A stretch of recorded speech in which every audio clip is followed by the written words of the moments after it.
Ya, oke. Berarti ini suaranya semua udah bagus ya. Slide-nya juga udah kelihatan ya. Kita mulai market update kita hari ini ya. Jadi sebelumnya saya mau minta maaf dulu kalau Zoom yang hari Kamis kemarin kelupaan saya save ya. Kelupaan saya record. Jadi akhirnya saya bikin bikin video yang singkat itu. Jadi itu cuman akhirnya jadi tinggal watchlist aja ya. Jadi saham-saham yang di hari Kamis yang watchlist ya teman-teman bisa perhatikan sekali lagi lah ya. Dan jangan lupa tolong di like ya. Oke, kita mulai market update kita ya. Jadi apa yang mau kita update dari market kita? Ya, nah kalau dilihat dari indeks harga saham gabungan, ini ada peluang nih. Ada peluang untuk dia melanjutkan tren kembali. Jadi kalau lihat dari ini kan kayak sebuah kotak kayak di sini ya. Kenapa saya kotakin di situ? Karena harga close-nya ada di bawah situ. Ini kan kalau harga ini harga open segala macam ya. Mungkin kalau lihat dari, nah ini lebih gampang ya lihatnya ya. Jadi kan dia sideways di situ tuh, ya dia sideways. Jadi membentuk kayak base di situ. Nah ini kalau saya balikin ke candle, nah kurang lebih kayak gitu. Ada peluang dia untuk melanjutkan trend. Sebenarnya dari mana kita bisa melihat peluang itu? Satu, memang ada kemungkinan konflik Rusia Ukraina itu akan segera selesai. Either itu dalam bentuk menyerahkan dirinya Ukraina ataupun akhirnya diserang ibu kotanya. Ini kayaknya udah dikit lagi nih ya. Terus habis itu kalau enggak ya berarti mereka selesai di perundingan. Ya atau benar-benar digiring ke perundingan kayak kemarin kan perundingan di Turki itu akhirnya gagal. Ya, nah, kita ngelihat ya, ada potensi kalau konflik ini juga akan selesai segera. Nah, kalau dia akan segera selesai, memang kita ada beberapa sektor yang kita mulai coba hindari, terutama di sektor-sektor yang berhubungan dengan energi. Kenapa ya? Karena satu ya, memang dia udah bergerak naik cukup tinggi. Mungkin agak berbeda dengan minyak. Kalau minyak ini masih ada potensi sanksi ya, sanksi yang diterapkan kepada Rusia itu mungkin masih akan mempengaruhi ada sedikit sentimen-sentimen negatif pada minyak ya.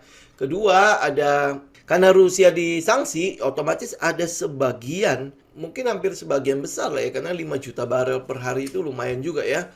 Itu hilang dari pasokan global untuk minyaknya. Jadi masih ada potensi terjadinya namanya kenaikan harga minyak. Apalagi kemarin kan udah itu ya, US itu udah benar-benar melarang ekspor migas dari Rusia karena selama ini kan US itu cukup banyak mengimpor migas dari Rusia juga kan. Nah, jadi oleh sebab itu mungkin saja akan ada namanya kenaikan pada minyak di negara asalnya. Nah, kemarin itu juga terjadi lonjakan inflasi lagi nih. Lonjakan inflasinya itu hampir mencapai 7,9%. Ini udah sempat kita bicarakan dan itu udah sesuai dengan prediksi ya. Jadi 7,9% ini segitu ya. Ini ya. Jadi ini adalah inflasi yang lebih tinggi lagi daripada sebelumnya ya. Dari tahun ini inflasinya kita lihat dalam 25 tahun ya, ini masih lebih tinggi. 25 tahun ke belakang itu masih lebih tinggi. Kalau tidak salah bisa mengalahkan inflasi hari ini itu di sekitar tahun 1980-an. Ya, jadi ini inflasi yang tinggi akan mendorong the Fed bagaimana ini menaikkan suku bunganya. Kalau lihat dari perkiraan yang ada, tanggal 17 ya dia naikin suku bunganya, kita lihat ya. 17 itu ya, nih ya di sini ya, 17 waktu Indonesia Barat berarti di subuh hari ya. Tanggal 17 itu dia akan naik diperkirakan sekitar 0,25%. Jadi itu adalah kenaikan yang cukup kecil ya dibandingkan dengan tingkat inflasi yang sudah cukup mengkhawatirkan kalau boleh katakan begitu ya. Nah, tetapi kita balik lagi ke Indonesianya, ke indeks harga saham gabungan. Dari kompositnya sendiri itu ada peluang terjadinya rally ya. Rally ini kita mau lihat dulu ya, ancamannya kan tetap ada ya. Kita mau lihat dulu nanti rally-nya itu menimbulkan euforia atau tidak. Jadi kalau rally-nya menimbulkan euforia disertai dengan mungkin outflow dan lain sebagainya, nah, teman-teman udah boleh mulai berhati-hati ya. Kalau dia rally tapi outflow ya, itu berarti ada market maker atau mungkin institusi yang memanfaatkan euforia ini untuk keluar barang. Kita nggak tahu apa yang akan terjadi, tapi setidaknya ya, sampai mungkin tanggal 17 sampai mungkin di minggu depan, kita ngelihat ya market kita mungkin akan cukup bagus untuk merespon kenaikan suku bunga itu. Ya, ini baru sampai minggu depan ya. Kita nggak ngelihat sampai seterusnya akan ada rally ya. Tetapi setidaknya sampai minggu depan kita masih cukup bagus. Nah, dilihat dari mana lagi? Dilihat dari sektor-sektor yang mendorong indeks harga saham gabungan untuk naik. Nah, karena itu mungkin di YouTube nanti saya mungkin uploadnya itu menjadi dua bagian ya, karena cukup banyak sektor yang bisa kita perhatikan. Selain infrastruktur ya, infrastruktur yang konstruksi terutama, dan properti yang masih kita hold ya. Ya, itu selain yang itu, jadi kita masih bisa ngelihat mungkin ada sekitar 5 sektor lagi ya. Satu mungkin di non-cyclical. Jadi IDX non-cyclical itu ada peluang akan terjadi kenaikan nih. Ini kan apakah dia ini sayangnya cuman kalau di indeks itu nggak ada volume ya. Sayangnya cuma itu doang. Tapi ini apakah ini adalah false ya? False untuk dia kembali naik dan dia breakout. Kalau lihat dari saham-saham di dalamnya, terus habis itu proteksi yang kemungkinan besar akan terjadi di dunia. Proteksi ini dalam arti seperti apa? Waktu hari Kamis kemarin saya udah sempat mention ya. Ukraina itu adalah negara keranjang roti, ya termasuk Rusia lah ya. Karena apa? Negara tersebut itu penghasil jagung, minyak biji kedelai, biji matahari, kanola, jelek, gandum dan lain sebagainya. Itu makanya disebut sebagai keranjang roti karena dari Ukraina sama Rusia sendiri itu keluar untuk memasok gandum dunia itu hampir sekitar 40-60%. Jadi itu cukup besar. Sehingga mereka negara-negara yang tadinya mengekspor dari Ukraina, mengekspor dari Rusia termasuk Indonesia, itu harus mencari alternatif negara lain untuk memenuhi kebutuhan dalam negerinya. Dan ekspor gandum di Indonesia itu adalah importir gandum terbesar di dunia. Itu hampir 1 juta ton lebih. 1 juta ton lebih. Jadi itu gede banget. Nah, mau ambil dari mana? Ada negara paling dekat itu adalah Bulgaria. Negara paling dekat dengan kita adalah Australia. Yang lain itu ya paling ke Amerika dan sebagainya. Kita nggak mungkin bisa ngambil dari situ. Ya kejauhan mungkin ya. Kalau untuk mau menghemat ongkos ya berarti ambil dari Australia. Tetapi kalau ngambil dari sana, Australia juga udah mulai melakukan proteksi. Kenapa? Karena mereka juga pasti akan melindungi ya negaranya mereka sendiri. Kalau ini kebutuhan pokoknya mereka yang gandum itu tidak terpenuhi, ya pasti akan sedikit berakibat kacau kan dalam negeri kan. Sama kayak kita kalau beras tiba-tiba mungkin berkurang ya. Nah, itu kan sesuatu yang pasti akan menimbulkan gejolak-gejolak kan. Nah, mereka udah mulai melakukan proteksi-proteksi seperti itu. Nah, kalau proteksi itu terjadi, apa yang akan terjadi? Minimal akan ada kenaikan dari harga pangan. Harga pangan memang sudah naik kok. Ya, kenaikan dari harga gandum itu pada saat invasi Rusia ke Ukraina itu sudah naik 68,7. Jadi kalau lihat dari monthly-nya selama invasi itu sudah naik 34,3%. Jadi itu udah cukup gede ya. Walaupun di weekly-nya kita melihat ada koreksi. Ya, teman-teman tahu lah ya, kenaikan harga kan memang tidak selamanya bisa naik kan. Dia akan turun dulu untuk relaksasi, kemudian ya balik lagi untuk naik ya. Termasuk teman-teman juga bisa lihat ya, jagung ya. Jagung sendiri selama 1 minggu itu udah naik 16,58%. Ya, jagung ya. Kemudian juga bisa lihat adalah beras nih, beras ya. Beras sendiri ternyata ya, selama 1 tahun ini year to date ya, year on year ya, itu udah naik 21% lebih. Jadi kalau teman-teman lihat ya, dari pangan kebutuhan pokok kita ini udah naik loh. Dari bulan November kemarin, kalau kita mau ambil dari yang paling awal itu dari Juni 2021 ya. Terus habis itu dia sempat ya naiknya pelan-pelan ya, tetapi sejak November 2021 itu naik terus loh. Ini udah uptrend kan. Ini harga beras tuh. Ya kan? Nah, jadi apa yang kita lihat dari non-cyclical, ada peluang sebenarnya terjadi kenaikan-kenaikan harga pada barang-barang yang di non-cyclical. Namanya non-cyclical, artinya itu adalah kebutuhan pokok. Nah, kebutuhan pokok kita di mana? Kemarin di hari Kamis kita udah sempat bahas ya. Perhatikan beras. Ya, beras itu berarti 2 yang kita lihat ya. Kemarin Hoki dan Aisyah. Ya, untuk teknikalnya lihat di hari Kamis deh. Kemudian ada yang retail. Ya, retailer ini karena PPKM-nya juga dilonggarkan. PPKM dilonggarkan sehingga kegiatan mereka akan lebih lebih longgar juga kan. Jadi kesempatan orang-orang untuk berkunjung ke mall ya, untuk mungkin makan di tempat segala macam ya. Bahkan terakhir MRT dan RLT itu yang tadinya berjarak itu udah mulai dibuka-bukain. Ya udah mulai longgar banget. Jadi oleh sebab itu kita lihat ya, retail udah mulai bergerak. Kayak Mapi kan kemarin kena plafon tuh ya. Jadi teman-teman masih bisa tungguin di sekitar 820. Jadi ini moga-moga ya dia masih bisa pullback ya ke sekitar 820, atau ya teman-teman tunggu dia breakout plafon ya, breakout dari plafonnya baru teman-teman ikut. Termasuk di situ ada Ramayana, dan kita akan bahas sedikit ERA ya. Ramayana bener kan dia masih ada sedikit pergerakan untuk ke atas. Ya, nih kalau udah kena plafon mungkin akan ada pullbacknya, volumenya juga gede, jadi ini cukup harmoni ya naiknya ya. Kemudian ada ERA juga teman-teman juga udah mulai bisa perhatikan, apakah kita bisa buy on weakness di situ ya. Mungkinkah ERA juga akan membentuk double bottom dengan wilayah sekitar 500, itu udah cukup buat mereka ya. Itu non cyclical. Kemudian yang ayam-ayam juga sama ya. Ayam-ayam itu kemarin kita sempat bahas adalah JPFA.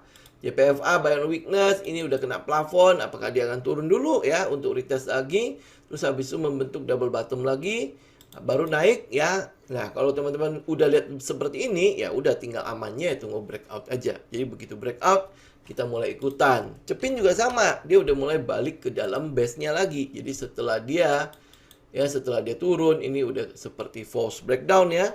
Nah, dia udah mulai bergerak naik lagi. Nah, apakah ini kita bisa membuat spekulasi buy di sini? Ya, spekulasi buy untuk Cepin. Ya, mengingat ya, memang sektornya udah mulai ada kegiatan, ada pergerakan di situ. Kemudian mungkin yang lebih aman lagi ada namanya WMUU. Ya, WMUU posisinya masih ada di sekitar bawah-bawah. Nah, teman-teman lihat ya, di atas itu ada di sekitar 150. Ini ada peluang untuk kita bisa buy on breakout nih. Buy on breakout, kemudian mungkin dia akan retest dulu ke sini, pullback kah, terus baru naik lagi. Ya, ini untuk WMUU, untuk AMM ya. Kemudian ada juga peluang sebenarnya lahir dari CPO. Ya, CPO. Kenapa? Pasokan ya minyak matahari, terus habis itu minyak canola juga mungkin akan sedikit turun ya. Terus ya berarti mereka harus mencari substitusi dong. Nah, substitusinya salah satunya pasti di CPO.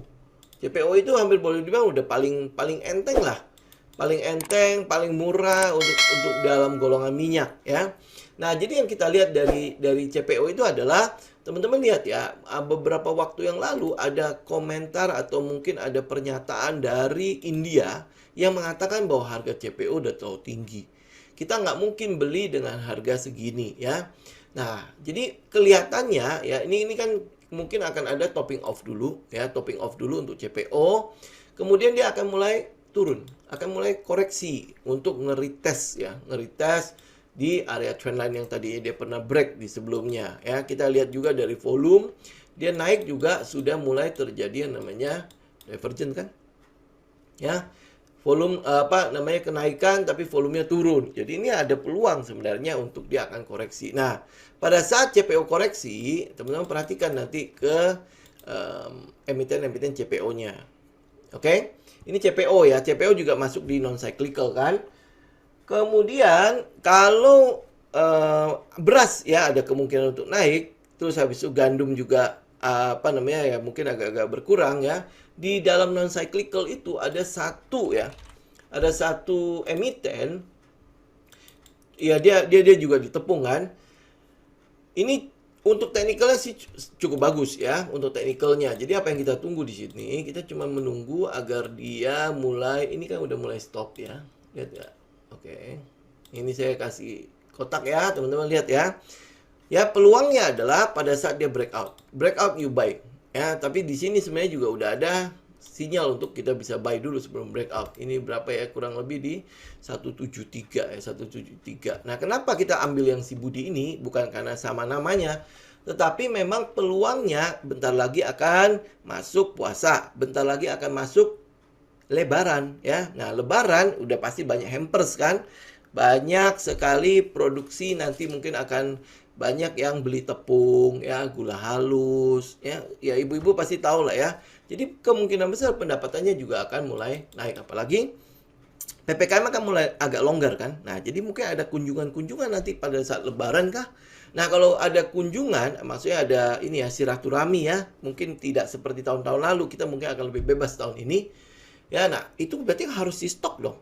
Yang namanya roti ya, pada saat orang datang ada cemilan dan lain sebagainya. Nah, ini peluangnya ya untuk si Budi ke depannya nih ya. Kalau dari teknikalnya kita lihat juga cukup baik ya, cukup bagus teknikalnya. Jadi kita tinggal menunggu aja nih, menunggu ada sebuah candle yang pek gitu naik ke atas. Ya, nah kalau lihat dari teknikal ini ada sebuah area yang bisa kita perhatikan nih di trendline itu. Ya mungkin di sekitar 170-an ya, 170-an, 173. Ya ini untuk si Budi ya.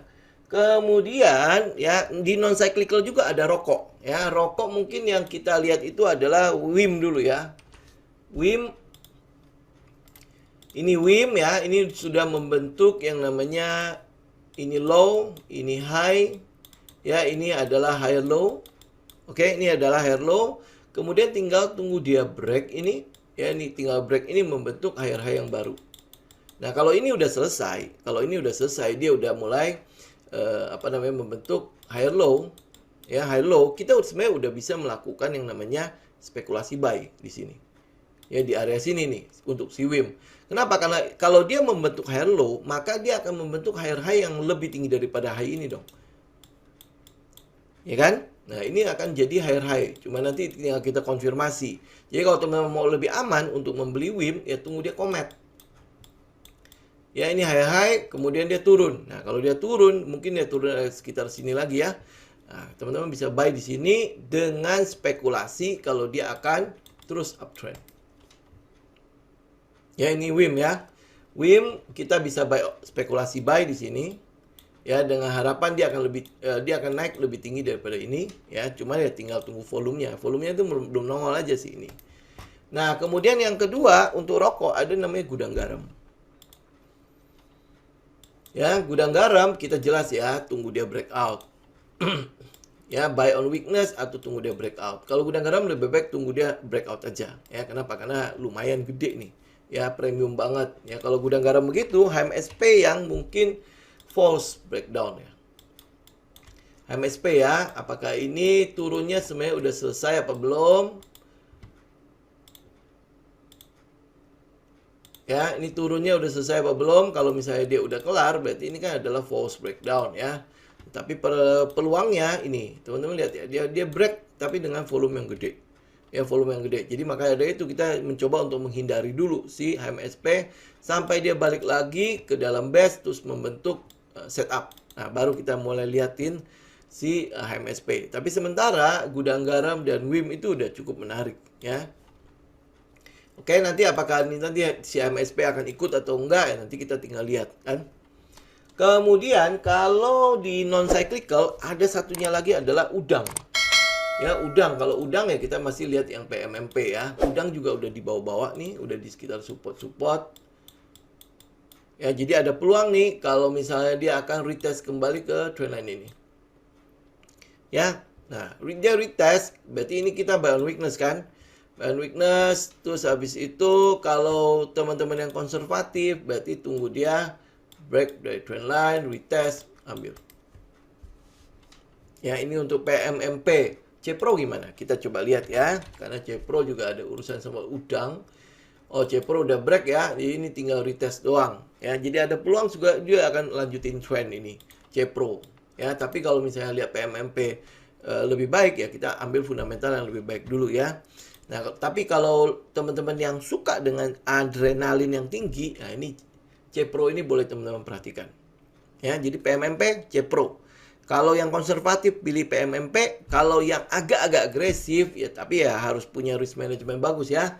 Silakan ambil Cepro. Oke, itu non cyclical ya, non cyclical aja sebaik itu ya. Aisyah sama si Hoki teman-teman lihat ke belakang ya, tapi mungkin sedikit ya saya bahas Aisyah ya. Teman-teman udah boleh perhatikan ini barang nih. Kenapa? Lihat yang di bawah sini, lihat yang bawah sini. Nah, lihat yang bawah situ nggak? Ya, itu volume kecil sekali, tapi anomali terjadi di situ, divergen terjadi di situ. Ini mungkin kejadian sama dengan Chen. Nanti kita akan bahas ini juga sih. Ya, dia keturun ya, dia turun. Ini kalau misalnya belum ada, ini saya buang dulu ini. Teman-teman lihat ya, nih. Ya, apa yang terjadi pada Chen di bawah situ? Ya, kurang lebih sama ya. Ada anomali di situ kan, ada anomali. Terus habis itu kemarin hampir arah ya kalau tidak salah ya, Chen ya, tuh. Kemarin itu sempat naik sampai 13,81%, ditutupnya ya, ditutupnya 13,81%. Ya, itu ya. Jadi teman-teman bisa perhatikan lah, yang non cyclical itu adalah saham-sahamnya. Kemudian yang kedua yang kita mau perhatikan lagi adalah yang di industri, ya, industrial, IDX industrial.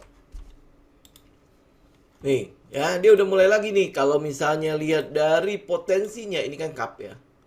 Ini cup ya. Terus kalau ini dia membentuk handle kan sebenarnya nggak butuh banyak-banyak handle kan.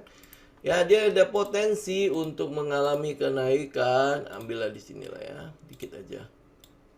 Nah, lihat nggak industrial? Ya, potensinya itu lumayan cukup tinggi. Industrial ya. Jadi kalau dia break ini akan lumayan cukup tinggi. Jadi ini kan ini cup ya, ini handle-nya. Ya, jadi kalau misalnya kayak gini, industrial apa? Satu ya pasti Astra International. Ya, ini teman-teman jagain juga ya kapan kumdatnya. Kapan kumdatnya. Jadi biasanya kalau kumdat kan pasti ada something happen ya di situ ya. Nah, Astra International ini kita lihat dia masih akan melanjutkan trend ya. Ini mungkin masih ada pullback dulu. Ini kan ada gap nih, lumayan gede ya. Gap ada lumayan gede. Nah, apakah gap ini akan ditutup sekarang atau nanti tunggu dia kumdat? Ya, kumdat habis itu dia baru anjlok ya. Jadi kita masih lihat ada potensi lah ya Astra sampai ke sekitar 6.000 sampai 7.000 di situ. Oke. Ini Astra. Kemudian ada satunya lagi di industrial itu adalah UNTR. Ini saya bahas beberapa kali ya agar teman-teman juga perhatikan. Ini sama seperti sektornya. Ini adalah cup, ini tinggal nunggu bikin handle. Jadi tunggu dia break baru teman-teman ambil. Ya, pastikan dia break baru teman-teman ambil. Oke. Potensinya sampai ke sekitar 33.400, 33.500 lah. Ya, kalau agak-agak optimis. Oke. Ini untuk industrial. Kemudian di industrial juga ada ABMM. Ya, ABMM. Jadi mungkin ya dari kemarin, ini nggak kebagian ya. Nah, dia ada pullback nih. Pullback ke arah sekitar 1.550 sampai 1.600. Jadi ya kalau teman-teman bisa ya tungguin di situ. Ya, ini lihat ya, pada saat dia pullback ini kan sebenarnya udah mulai berkurang ya, tekanan jualnya kan sudah mulai berkurang tekanan jualnya. Terus habis itu pada saat dia naik, volume naik, pada saat dia turun, volume juga turun ya. Jadi ini teman-teman bisa perhatikan ABMM ya, dan dia memang udah tinggal ngelanjutin trend doang nih. Setelah break dari base ini break dari base ya, break pullback. Ini kan pullback ya, betul ya, pullback ya, ini pullback kan. Ini tinggal lanjutin trend. Ini ABMM ya. Jadi teman-teman bisa perhatikan. Kemudian ada lagi, ini mungkin agak saham-saham yang udah mulai agak di second liner ya. INDX ya, tanah laut. Ini juga sama ya, daerah sini teman-teman perhatikan nih, daerah sini. Ya, volumenya habis ya.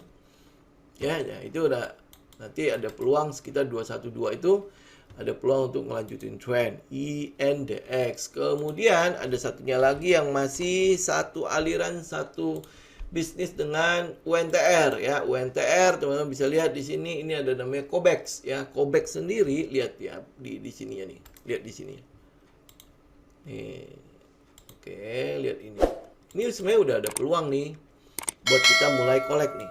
Ya, spekulasi buy. Ini mulai collect. Nih volume nggak ada kan di sini. Ya, buat teman-teman yang ini kan adalah money spot ya. Dia udah mulai membentuk itu. Kemudian buat yang konservatif ya, tunggu dia break. Ini break aja. Ya, begitu dia break ya dia akan lanjut naik. Dia udah saya tandain kan. Area ini akan menjadi area of value kita gitu. Jadi kalau dia break, itu udah kesempatan teman-teman ikut. Tapi kalau dia breakdown ya udah jangan diliatin. Ya, tapi kalau dia break itu kesempatan buat teman-teman ikut. Di daerah sini kita udah ngeliat ya akumulasi mulai terjadi. Ya, jadi udah tinggal tunggu break. Mungkin ya nunggu UNTR juga lah ya, nunggu pasokan di alat beratnya mulai gede ya. Karena apa? Kita lihat satu ya. Kalau teman-teman lihat kalau Kobexindo ya, dia kan ada di sentimen di tambang. Tambang kalau misalnya harganya terutama batu bara ya, harganya cukup stabil ya, mungkin akan ada peningkatan produksi. Kemudian kita lihat dari tambang emas ya, tambang emas juga mulai itu ya. Mulai cukup banyak kegiatannya, kemudian nikel, kemudian adalah ibu kota negara. Ibu kota negara kalau mau dibangun kan butuh alat berat ya. Ya, nah ketersediaan alat berat seperti apa? Apakah mereka juga akan mensuplai yang baru ya? Nah itu teman-teman perhatikan. Sentimennya cukup banyak ya, terutama di ibu kota negara sama di tambang ya, Kobex ya. Oke, itu untuk industrial. Jadi kita udah bahas dua ya, non cyclical sama industrial. Nah, ini mungkin nanti lanjut ke sesi 2-nya YouTube ya. Kita masih ada 2 lagi, 3 lagi bahkan ya, 3 lagi sektoral yang akan kita bahas.